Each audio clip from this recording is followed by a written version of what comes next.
بسم الله الرحمن الرحيم الحمد لله رب العالمين صلى الله وسلم على نبينا محمد وعلى آله وصحبه أجمعين سبحانك لا علم لنا إلا ما علمتنا إنك أنت العليم الحكيم وتب علينا إنك أنت التواب الرحيم اللهم علمنا ما ينفعنا وانفعنا بما علمتنا وزدنا علما وعملا اللهم يسر لنا اليسرى وجنبنا العسرى واجمع لنا بين خيري الدنيا والأخرى أما بعد.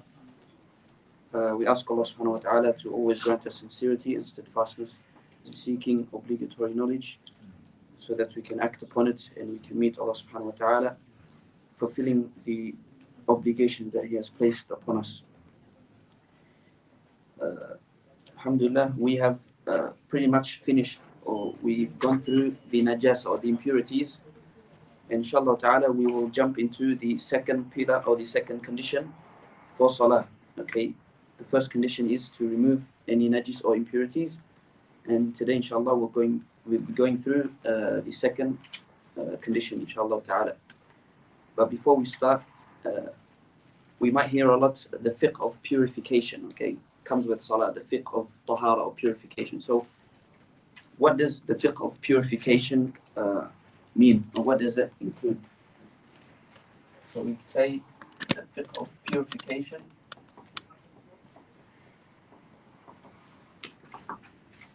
it's to learn how to remove. Okay, so we have two things. We have how to remove hadath, and we have khabath, or we say najis. Okay, so these are two things. So whenever you hear purification, the fiqh or the rulings of purification, it's around two things. It involves around hadath and najis. So we talked about najis, impurities, what are the impurities, how to remove impurities, and etc. Okay, so alhamdulillah, we finished all that. Now we want to talk about hadath. So what is hadath?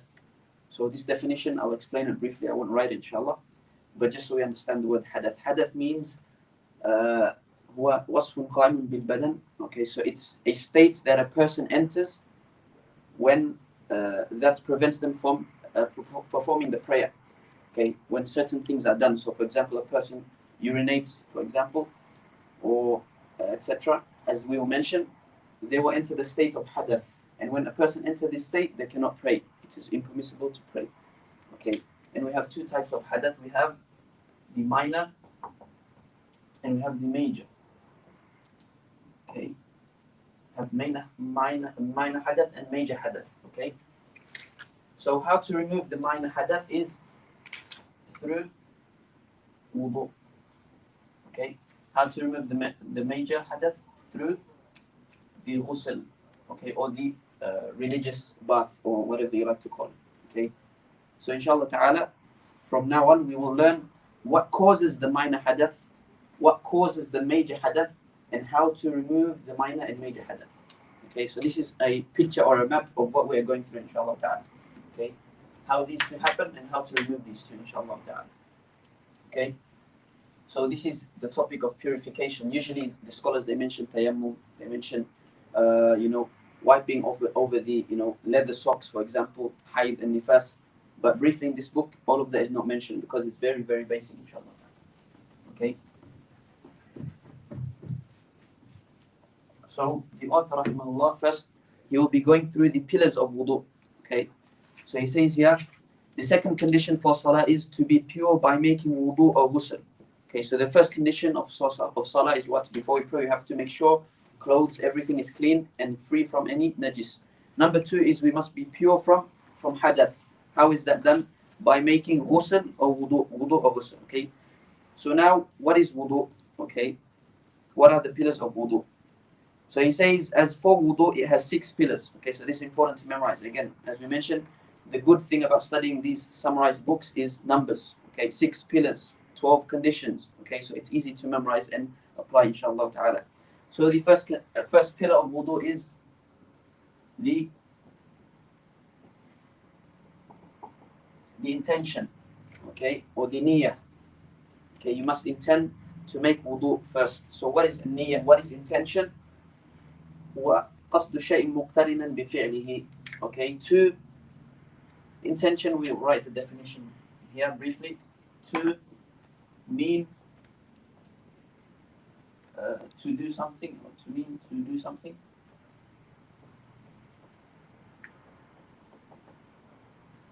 While engaging in it. So what does this mean? So you have the intention to do something while you are engaging in it. Okay. So, for example, Salah, right? You make the intentions as you start, Allahu Akbar, as you engage in the action. Okay. As you wash your face for wudu, you make the intention, as we will go through, inshallah. Okay. However, walking to the masjid, I want to pray, that's azm. Okay, that is azm. That's different from niyyah. Okay, it's something else. So intention is the intention in your heart to do something while engaging in it, while you're starting to actually engage in it. Okay, so that's a slight difference. Very important to know, inshallah ta'ala. Okay.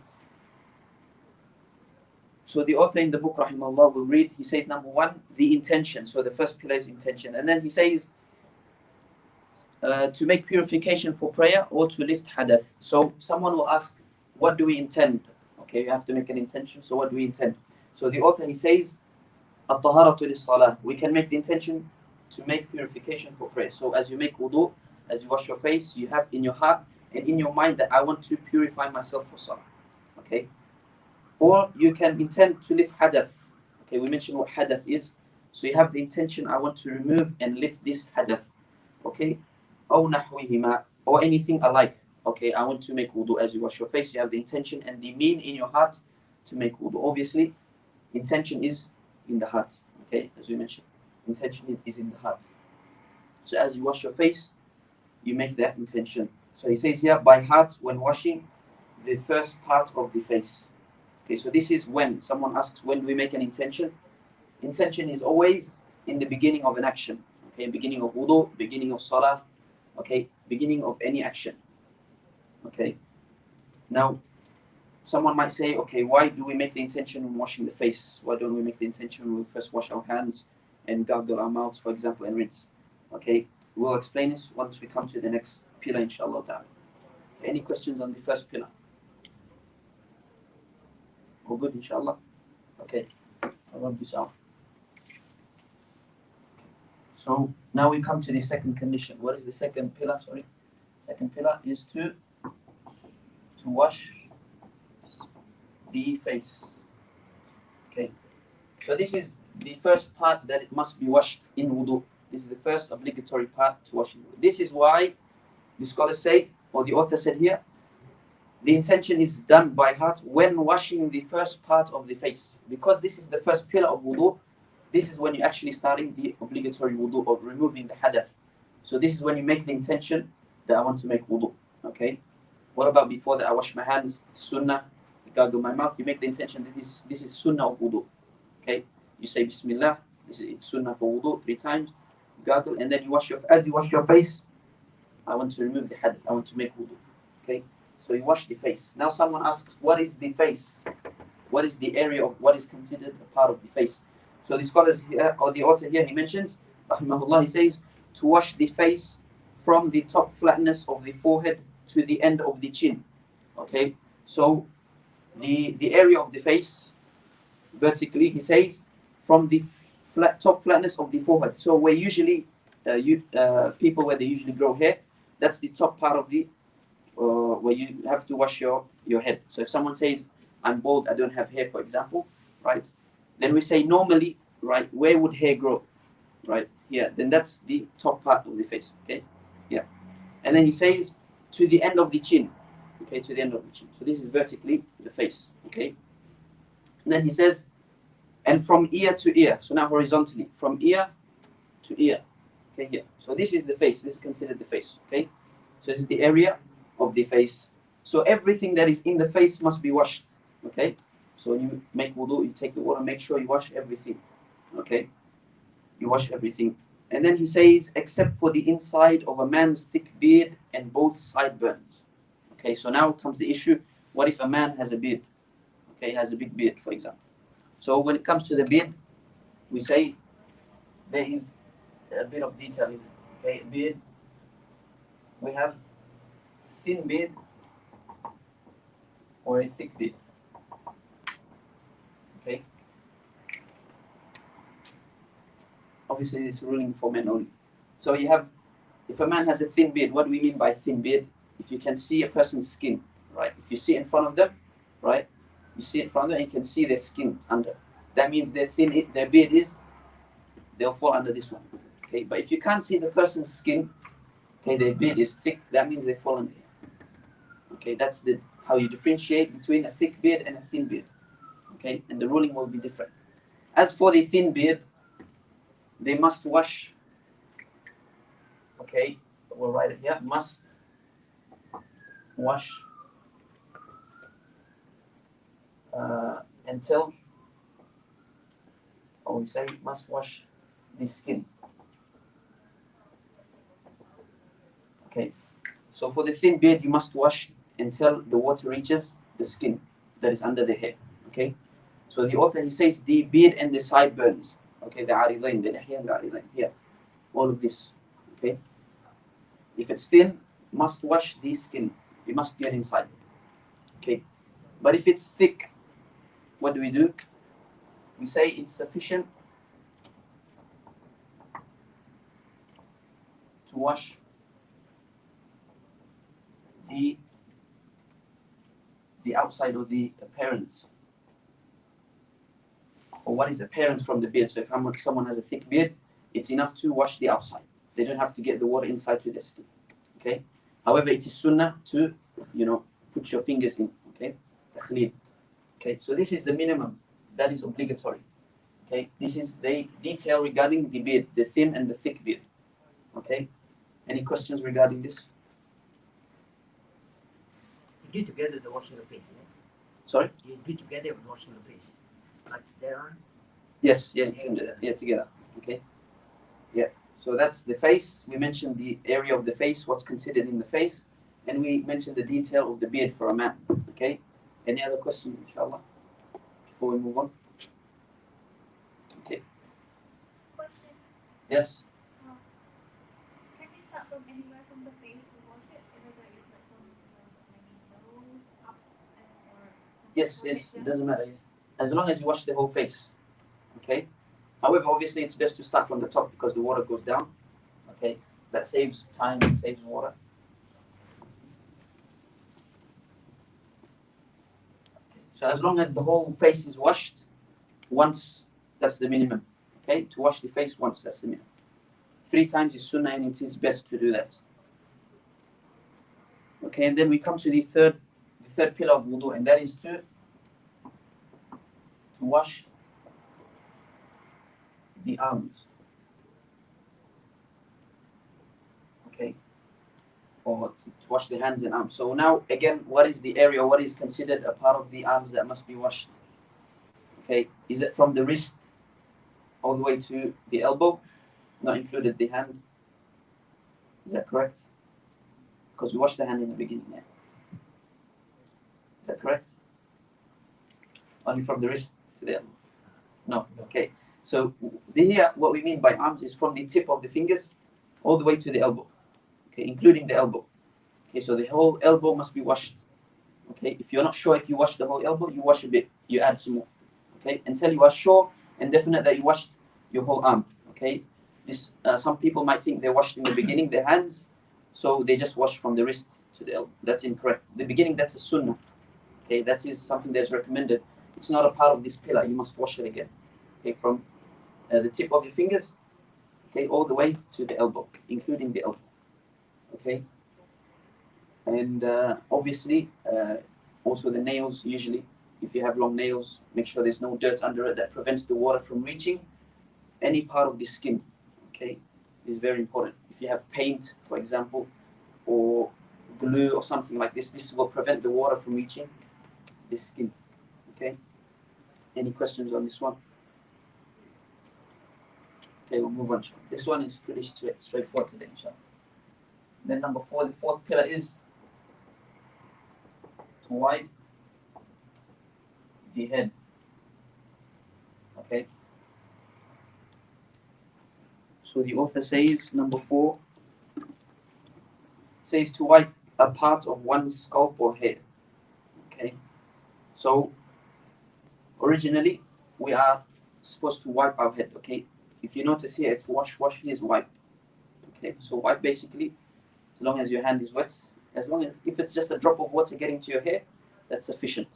Okay, as long as even if you just do this, as the scholars mentioned, that's sufficient. Okay, that is the minimum. Okay, here we're talking about the minimum that the wudu can be valid. Okay, see the author, he says to wipe a part. Okay, a part, that's the minimum, even if it's one hair or a part of the head. Okay, now So it can be any part, as long as it's in the head. Okay, we'll come to the hair now, inshallah. Okay, so and then he says if the hair that is wiped doesn't exceed the area of the head when it is extended. So now, not some people are bald. Okay, so they wipe obviously part of the head. Now, what if I have hair? Someone has hair, long hair maybe, right? Especially for the sisters that have long hair, for example. Is it sufficient to wash, for example, the end of the hair that is on their shoulders, for example, or on their backs? Is that sufficient? Okay, so the author here, he says, the hair that is wiped doesn't exceed the area of the head. Okay, so if you wipe on the hair, make sure the hair does not exceed the area. So if, for example, if someone has long hair, okay, the hair is up to here, they don't wipe the hair that's here. That's outside the area of the head. Okay, you wipe either the skin or the part of the hair that is still inside the area of the head. Okay, and this is very important, especially for people who have, maybe curly hair, right? Because it might look short, but if you extend it, it goes out of the area of the head. Okay, that's very important. So you don't wash or wipe the hair that's outside. It has to be, okay, within the area of the head. Okay, obviously the sunnah and the best way is to wipe the entire head. But here we are talking about the minimum in case if emergencies happen. For example, sisters, they make wudu outside, they can't take off the hijab. This is very good. If you just need to wipe a bit inside of on the head. Any questions on this one? Okay. So you notice as well the author didn't mention anything about the ears, right? So the pillar is to wipe the head. Okay. And then the fifth pillar is to wash the feet. Okay. To wash both feet. So the author, he says, and to wash both feet, including the ankles. Okay. So when a person washes their feet, it includes both ankles. Okay. I think the inner one is higher than the outer one, right? So you must wash both. Make sure it's all washed. Okay. In between the fingers, everything under the nails, right under the foot, especially here in the back. A lot of people miss it, right?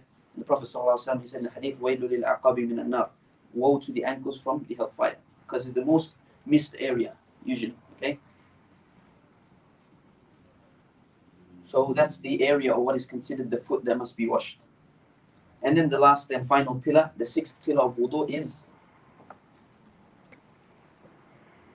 order. Okay, all of this should be done in order. You make the intention while you wash the face, and then you wash the arms, and then you wash the head, or you wipe the head, and then wash the feet.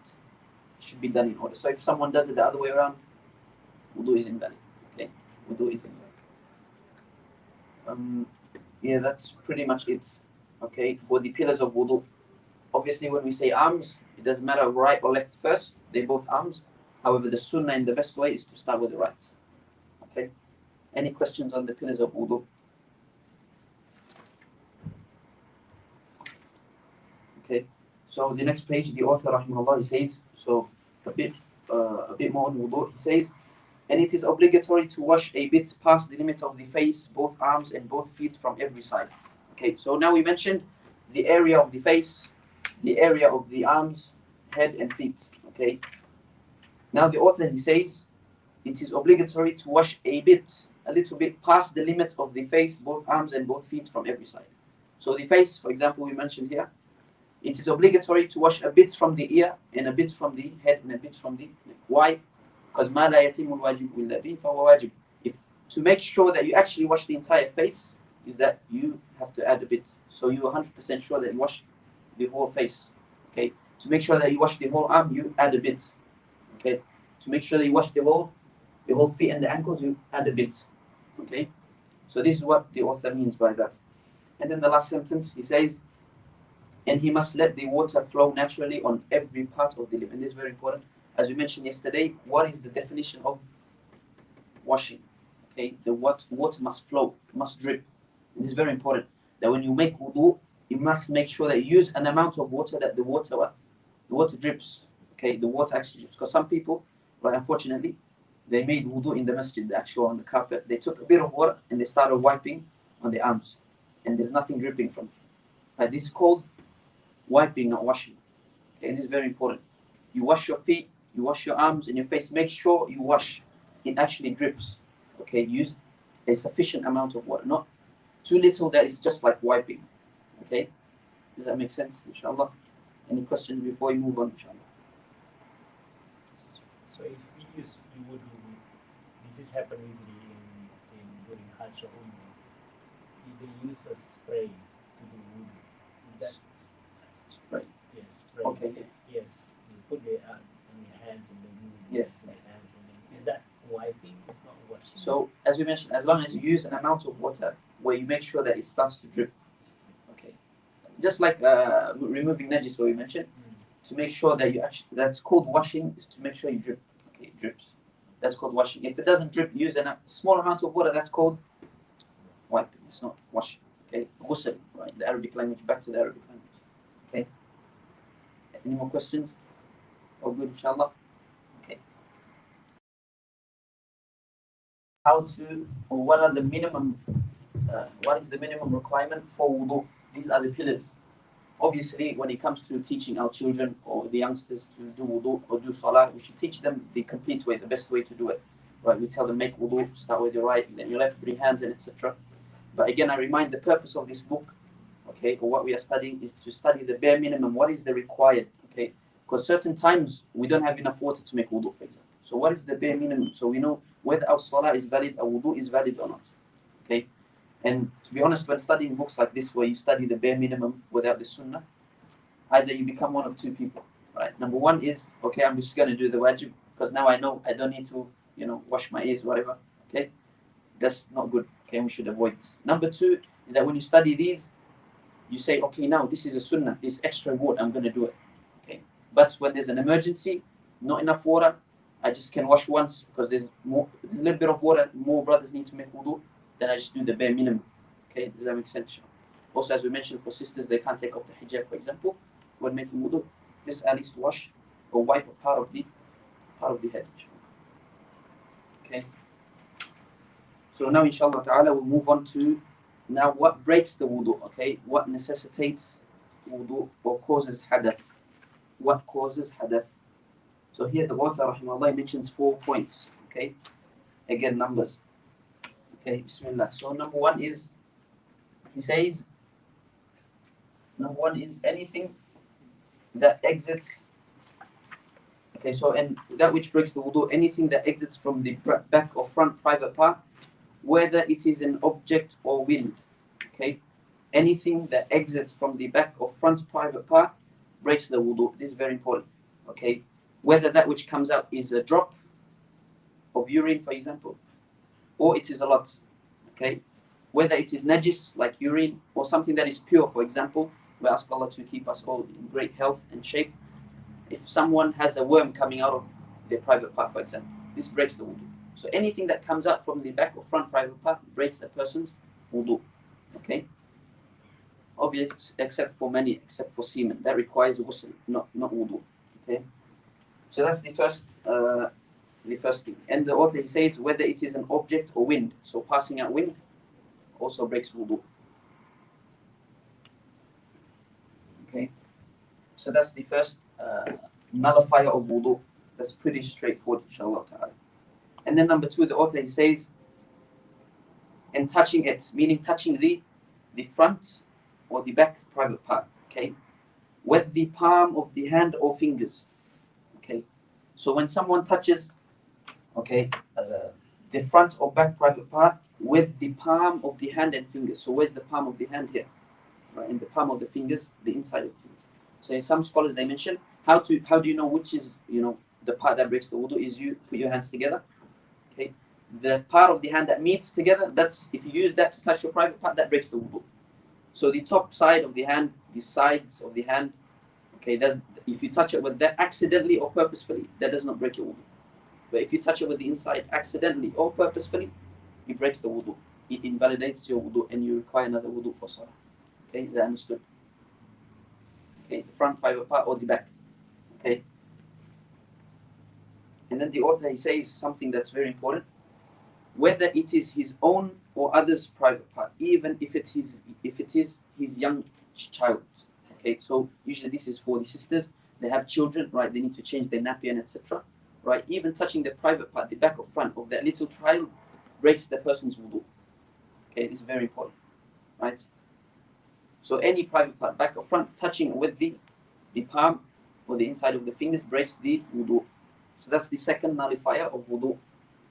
Okay, and then the third, he says, and by the skin of a man and woman that have both reached a desirable age coming in contact. So this, inshallah, we need to take notes for this one. So there's a few points that we need to write down. Okay, when does a person's wudu break? When touching the opposite gender.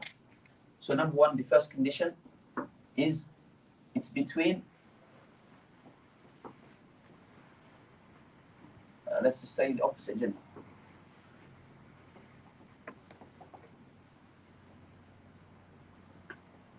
Right? So if you touch the skin of another man, it doesn't break your wudu if you're a man, obviously. And so it is the opposite gender. Okay, this is number one, the first condition. And then the second, the author, he says skin. And it's very important. So if you touch the skin of the opposite gender, either purposefully or accidentally, okay? Skin. So it doesn't include what? It doesn't include the teeth. Okay. It doesn't include the teeth. It doesn't include touching the nails, for example, okay, or touching the hair. This does not nullify the wudu. It's only the skin, okay? Skin and skin, that breaks the wudu. But nails, hair, and teeth, some mention hypothetically, bone. If you touch the bone, for example, if there's an accident, it does not break your wudu. It's only the skin, okay? Some might say, why the skin only? It's because, that's where, the attraction happens, right? The skin, when skin comes in contact, okay? So that's the second condition. In the third, he says, I will just make this the third. My bad. Skin. And then the third is both, or the second is both, reaching or reached a desirable age. Okay, meaning that the opposite gender or the other person has reached a desirable age. Okay, for intercourse. Usually, normally, okay, a person at this age, are they desirable or not? Okay, if they're still a young child, for example, little baby, opposite gender doesn't break your wudu. Okay, so they must have reached a desirable age. Doesn't mean they have to be baligh, they have to be, reach puberty, have to be 15 years old, for example. It could be 9 years old, 10 years old, whatever age that usually they are desirable for marriage, for example. Okay, so that's the third. Okay, three conditions. Number four is no barrier. Okay, meaning there is no barrier between the two skins. Okay, of the opposite gender. Therefore, if you touch, or if someone touches the opposite gender with a glove, for example, or there's clothing, for example, this does not break the wudu. Okay, if it's through a clothing, okay, does not break the wudu. Also, some might ask, if I touch my private part through clothing, does that break the wudu? Say no. Okay, if it's directly skin to skin. Also here, if there is a barrier, it doesn't nullify the wudu. Remember, we're talking about, does it nullify the wudu? We're not talking about is it halal or haram. Okay, if there's no necessity, obviously, it's impermissible, right? But here we're talking about, does it break the wudu or not? Okay, we need to differentiate between the two mas'ala, okay, the two issues that we're talking about. And then the final condition is that the opposite gender is not a mahram. Okay, what does mahram mean? Mahram mean is someone that you cannot marry, Okay, as the author here explains, mahram is that between you and that person is, a connection by lineage or breastfeeding or affinity. Okay, these are what do we consider? Does everyone know who are the mahram? Who are the mahram? Or we need to mention it as well. Okay, we'll quickly mention it. Usually the scholars, they mention this in the book of nikah. Okay, who you can marry or not. But here I think it's important to know who, if you touch from the opposite gender, breaks your wudu and doesn't. So briefly, there are 18. Okay, 18 mahram. Okay, so let's say this is a man here. Okay, for the sisters, this would be the opposite. Okay, a person's mother, a person's daughter, a person's sister, or let's say here as well, uncle, auntie. Okay, both through father or mother. Okay, so your auntie, a man's mother is a mahram. Okay, you cannot marry her, and if you touch it, it doesn't break your wudu. Also your daughter, or your own sister, or auntie, either from father or mother. Okay, al-amma wal-khala. Okay, so that's 1, 2, 3, 4, 5. And then we say here, your brother, what do you say? Your niece, sorry, we just say that. Okay, a person's niece, for example. Is that how you write it? N-I-E-C. N-I-E-C. Sorry. C-E. I think huh? N-I-C-E. C-E. So that's right. N-I-E-C. N-I-E-C-E. Yes. Okay. So niece, a person's niece. So their brother or sister's daughter. Okay. They cannot marry them, and therefore touching them does not break the wudu. Okay, so that's 1, 2, 3, 4, 5, 6. One more. Who is one more?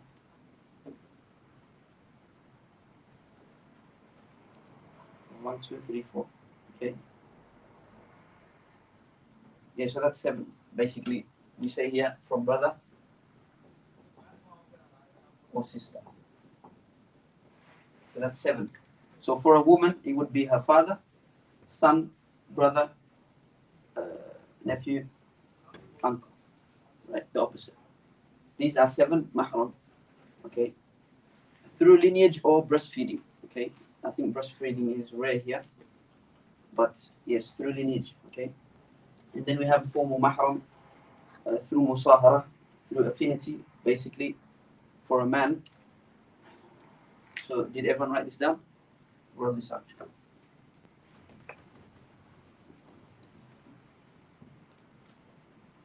So number 1 is the mother of a person's wife. Okay, number 2 is the daughter of a person's wife.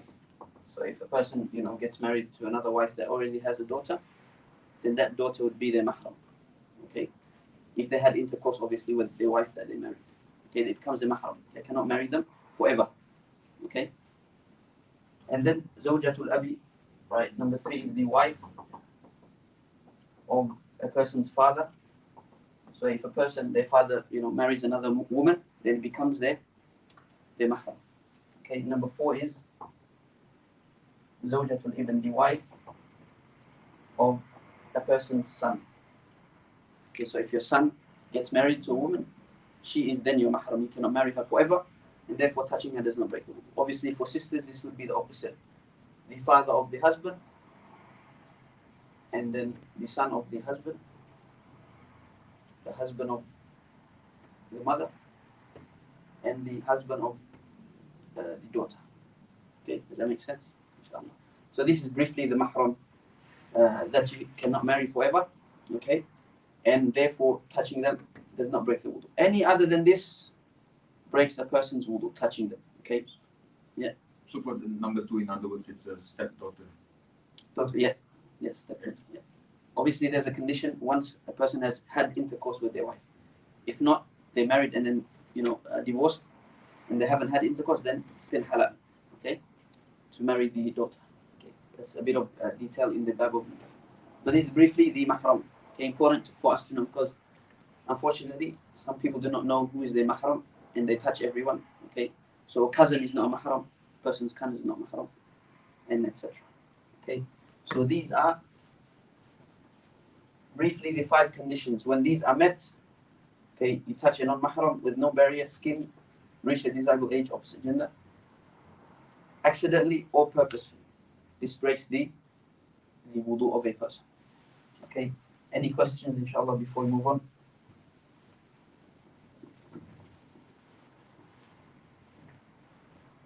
Okay, so the last one, we'll read what the author mentioned. Number 3, he says, and by skin of a man and woman that have both reached a desirable age coming in contact, while there is no mahramiyah.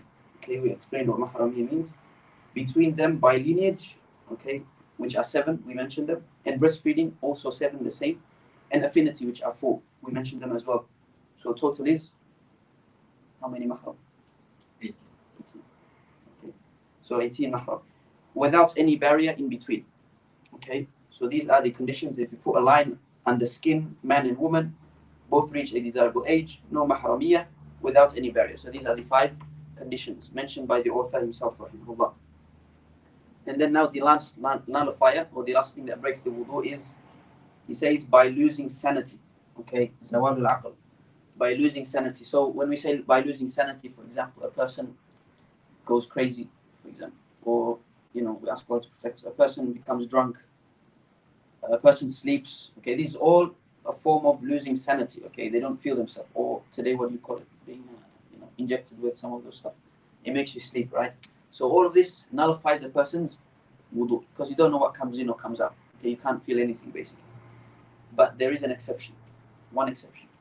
The author, he says, except the one who sleeps sitting up while placing his buttock and whatever around it firmly on his seat. So if a person sits on the ground, okay, and they make sure that they sit firmly, okay, they sit firmly. Okay, why is this the case? Because you are sure that nothing comes out. Okay, but if you sit like this forward a bit, okay, or you sit on a chair and you sit like this too much, right, something can come out possibly, okay, when you sleep. So this nullifies the wudu. However, if you sit firmly and you sleep, for example, right, this does not nullify the wudu. Okay. Wallahu a'lam. This is briefly regarding the nullifiers of wudu. Any question, inshallah, before we move on to the next page? Okay, inshallah. So quickly we'll go through this, inshallah ta'ala. This one is easy, inshallah. Everyone still ready? Anyone sleep yet? Bismillah. So now the author, rahimahullah, he says, what makes ghusl mandatory? So we finished wudu, alhamdulillah. We talked about the pillars of wudu, the minimum, and we talked about that which requires wudu or requires or causes hadath. Okay. Now he's going to talk about when is it necessary for a person to do ghusl, to make the shower. Okay, the religious shower or bath. Okay. So here we're going to draw a diagram as well. So we have the, let's say, causes of major hadath. In the causes of major hadath that requires ghusl. So we'll divide them into 2, inshallah. Okay.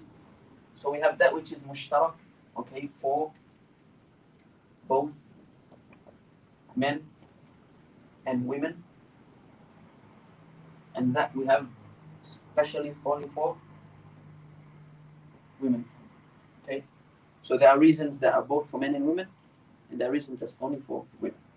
Okay. So here we have 3 reasons. Okay. And here we have 3 as well. Okay. We'll start off with here. Okay, so the author, rahimahullah, says, the first one, any man or woman when mani or semen exits the body. Okay. Whether awake or asleep, even if it is just a drop. So whenever mani, okay, semen, exits the person's body, whether he's awake or asleep, he felt it, he didn't feel it, okay. However it came out, even if it is just a drop, okay, and it has characteristics, of course. When a person is sure that this is mani, he must perform the ghusl. So that's the first reason or cause. So we say mani or semen exiting or leaving the body. Okay, so this is important to note. However, it came out whenever, even if it's a drop. Okay, so this is very important. Ghusl must be done. So that's the first reason for both men and women. And number two, he says, and when the hashafa is inserted into the back or front private part, even if no money was ejected and there was no erection. So briefly, the author, what he means by this is intercourse. When a person has intercourse, even if there is no money, there's no water coming up. If, okay, as the author here he mentions, he explains, everyone can read it inshallah ta'ala. Whenever this happens, right, as they say, when the pen enters the bucket, then a person must make ghusl. Okay, a person, it becomes mandatory. So we say here, okay, briefly intercourse. Okay, that's the second reason. And the third reason, he says, the author didn't mention it here, unfortunately, but we'll mention it quickly, is death. Okay, when we say death, meaning that when a person dies, they must be washed. Obviously, they don't wash themselves when they pass away. So when a person passes away, they must be washed by the Muslims, right? So these are three reasons for ghusl, mandatory ghusl for both men and women. Now, reasons or causes for hadath that is specifically only for women. Number one is, as the author mentions, we'll go with him. He says when her hayd, so hayd, menstruation, obviously once it finishes, then she performs or does the ghusl. Okay, and number two is nifas. Okay, and we mentioned that nifas is what? Nifas is the blood that comes out after the rahim or the womb is empty. The womb is empty. So if a person has a twin, for example, she delivers the first and then blood comes out, that is not nifas. Once the second comes out, then the blood that comes after that's nifas. That's when nifas starts. Okay, we're not going to go in detail, inshallah. In the future, we'll try to go in detail, inshallah. But briefly, hayd. Okay, after hayd and nifas finishes, then a woman must make ghusl, okay, to perform the salah and etc. Okay, and the third reason is, anyone can guess? It's in the book. When she gives birth, okay, or delivery. Okay, when a person or a woman delivers her young child. He says even if it is an embryo, okay, janeen, okay. So why did the scholar or the author here, he differentiated between nifas and delivery? Because some women, it's very rare, some women might deliver a child and there's no blood. It's dry. Okay? And delivery is just like the first one. Okay? Because the child is from. So even if it's an embryo, like 3-4 month child comes out, must perform the ghusl. Okay? So this is briefly the causes of major hadath. Any questions regarding this? It's all straightforward pretty much, inshallah. But it's 43 minutes now, so inshallah we'll stop here.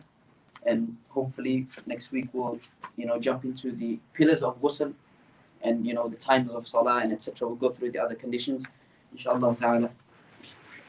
We ask Allah subhanahu wa ta'ala to accept from us and to make this beneficial knowledge, to make this knowledge and arguments for us, not against us when we meet him. We ask Allah subhanahu wa ta'ala to grant swift aid and victory to our brothers and sisters, especially those around Bayt al-Maqdis. سبحانك اللهم وبحمدك أشهد أن لا إله إلا أنت أستغفرك وأتوب إليك. جزاكم الله خير.